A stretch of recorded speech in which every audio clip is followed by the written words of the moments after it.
अच्छा, आपने दिल्ली में एक इंटरव्यू में कहते कहते कह दिया था कि जेडीयू से तो आपको मार कर भगाया गया था। नहीं, उन्होंने ये कहा कि जदयू आपने छोड़ी कि उन्होंने हटाया, तो मैंने कहा भाई उन्होंने हटाया। उन्होंने हटाया, और हटाने का जो विषय था, उन्होंने कहा कि पार्टी का जो एनआरसी सीए एनआरसी पर जो स्टैंड था, इससे उन्होंने मुझे पाया कि भाई मैं उस पार्टी के वर्किंग पैरामीटर के अंदर काम नहीं कर रहा हूँ। अब देखिए, जदयू के, मैं उस समय उनका उपाध्यक्ष था, जदयू की आंतरिक बैठकों में एक बार नहीं, कम से कम 3 या 4 अवसरों पर इस पर आधिकारिक तौर पे चर्चा हुई। उसमें यह तय किया गया कि भाई हम सीए एनआरसी के खिलाफ हैं। उसके बाद अचानक से मुझे एक दिन खबर मिल रही है कि भाई पार्लियामेंट में पार्टी ने वोट कर दिया सीए एनआरसी के पक्ष में। तो मैंने नीतीश जी से बात की कि साहब हम लोग तो इसके खिलाफ में हैं, ये फिर वोट क्यों कर दिया? तो उन्होंने कहा ये कोई बड़ी बात नहीं है, हम लोग बिहार में लागू नहीं करेंगे। और उन्होंने लागू किया भी नहीं, विधानसभा में प्रस्ताव पारित किया है। लेकिन फिर मुझे जो मेरे से उनका जो रियल डिफरेंस हुआ कि भाई अगर हमें करना ही नहीं था तो हमें फिर बिहार वहाँ जाकर पार्लियामेंट में वोट करने की ज़रूरत क्या थी?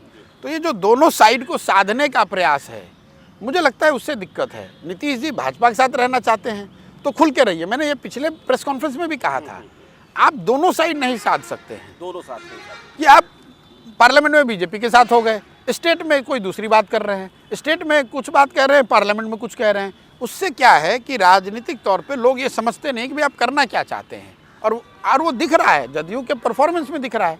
एज ए राजनीतिक लीडर नीतीश कुमार की चमक देख लीजिए।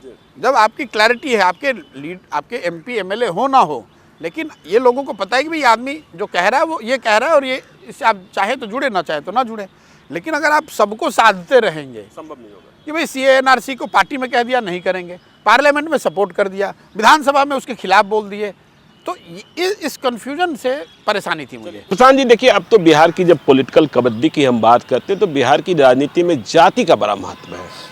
और आपकी जो जाति है, यदि हम कई सारे व्यूअर्स से जानना भी चाहते हैं, आप बक्सर से आते हैं, जाति से। मैं बक्सर से नहीं आता हूँ, मैं सासाराम से। हाँ, सासाराम से आते हैं। बक्सर में आपके पिताजी रहे और आपकी जाति ब्राह्मण, ठीक है। तो इस जाति का बिहार में वजूद या कहें राजनीतिक संभावनाएं, और 2022 में जब हम आज इंटरव्यू कर रहे हैं तो बिहार की राजनीति भी जो गडमड हो रही है वो जातिगत जनगणना के मुद्दे पर बिल्कुल तनातनी की स्थिति है।